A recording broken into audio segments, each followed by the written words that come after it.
statement. Well, first off, it's it's an honor and privilege to compete here. I mean, a lot of you probably know my history a little bit. I've played here a lot of times, and you always cherish the opportunity to play at a place like this when you show up. And fortunately, I've been with Gonzaga in Arizona, so when I've come here, the game's meant something, and the fans have always been amazing, and it's always been something we look forward to. And our theme for the week was habits, and what an opportunity to test your habits in a hostile environment. Are you going to get rattled? Are you going to lose focus on the game plan or who you are? When the crowd gets going, or they make a shot, or a ref makes a call, and what an opportunity to practice your habits. And we were able to do that today in an amazing atmosphere. And these guys, they crushed it. I mean, they're playing so much better than I'm coaching now. It's not even close. And that's when you know you got a good team. And I'm really proud of these guys for how they've responded. But we got film coming up, and we got a big game on Saturday, so there's no let up. And we love that about the Big 12. Questions for coach of the players? Tommy, Jaden Bradley had all 17 of his points in the second half. He had 11 during that decisive stretch when he was pulled away. What kind of changed for him in the second half where he was able to Well, Jaden's becoming the consummate point guard. He understands winning. And, we were working on it early, and he's such a compliant player and person.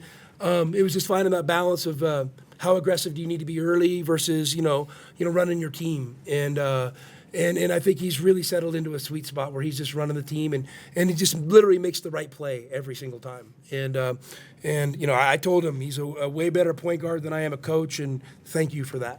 You talked to him at halftime, something about him in the second half. I said, guys, it's 41-41. We played a hell of a half in a hell of an environment.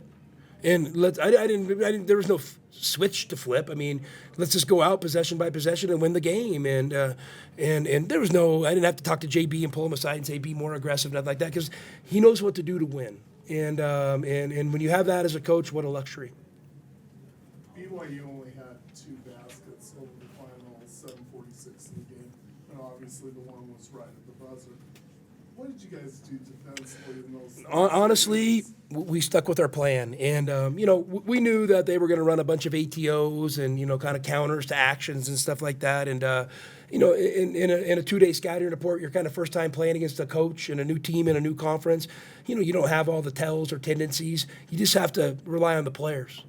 And I was watching out there some of the actions and counters that are running, from our end, and literally our guys were solving it on their own, and which was amazing. And they just didn't get a lot of great shots, and maybe they had a few okay ones, they missed them, and we were able to get the rebound. Questions for the players?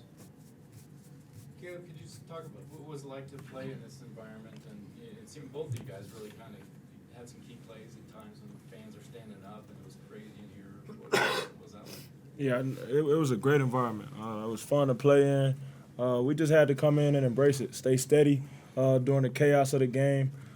Stay poised and just stick to the game plan. And, we made plays down the stretch on both ends of the floor to put ourselves on, ahead of the, curve that. And, they was throwing punches, but we was throwing ours too. So down the stretch, we just, like I said, we made plays.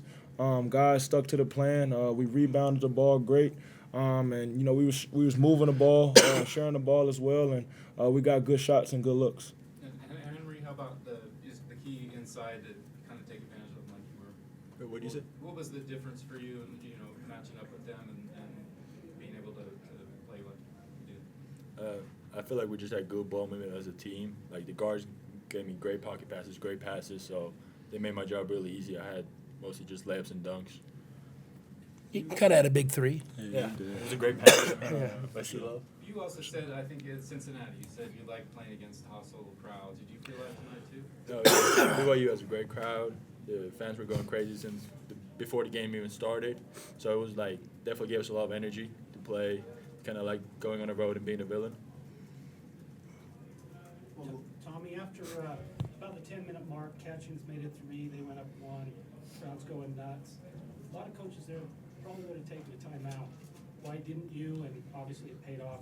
Well, I would have to probably see the scenario exactly again, but I trust my guys, and I don't ever want to be the first guy to call a timeout.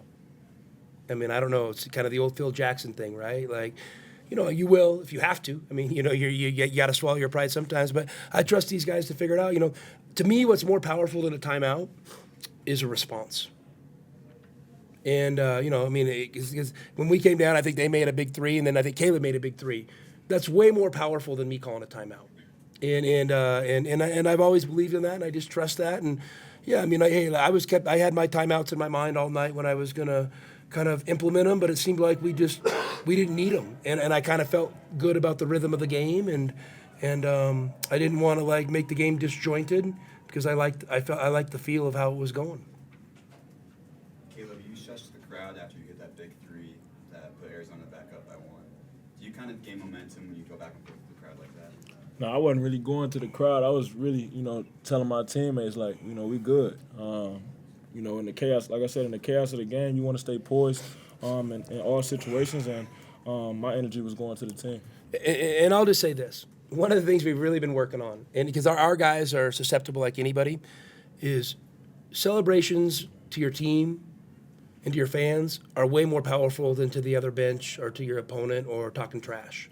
And it's a fine line because the game's an emotional game and what we watch on TV. So I give Caleb like 1,000,000% credit on that because I knew exactly what he was doing. He looked right at our bench, told everybody, calm down, we're fine.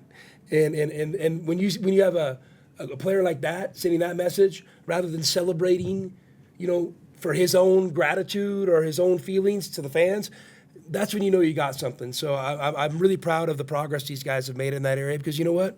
We've had a few incidents this year where maybe it hasn't gone the way we would like with some of those celebrations. So that was a huge step for our team today.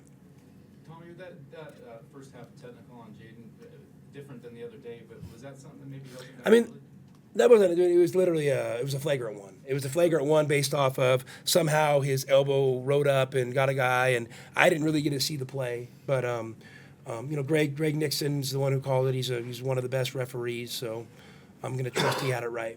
I just wonder if that was something that made him be maybe a little more hesitant after that happened. Or anything. Bruce, I got no answer. But you know what, Bruce? He's a good player who understands the game and when to pick and choose his opportunities, and that's what he did tonight. It had nothing to do with coaching. One more question. You guys shot, 15, 17 from the line. I think you're shooting almost, 76, 77% in the Big 12 now at the line. Does that surprise you after? No, I mean, I thought we were going to be a great free throw shooting all along. I don't know what you guys thought. No, for sure. Yeah, some days you're not, but I thought overall we would average out fine, and I think that's what we're showing. Jaden hit most of the second half ones against that backdrop with students. Caleb, you got a couple. Did you see anything in that? Does it matter at all? Or No, just make the free throws. Make the free throws. I'll just say this about JB's free throws. A lot of those came during the one-on-one. And when you have a veteran guard going up and you're up, you know, you're up 4 to 6, 6 to 8. I mean, those are massive free throws. Because if you miss the first one, it's an empty possession. So if you make your one-on-ones, I mean, when you're trying to, you know, I don't know if close out a game's the right way, but manage a game, it's so important. And for him to do that was really big time. Thanks, Coach. Thanks, guys. Appreciate you guys.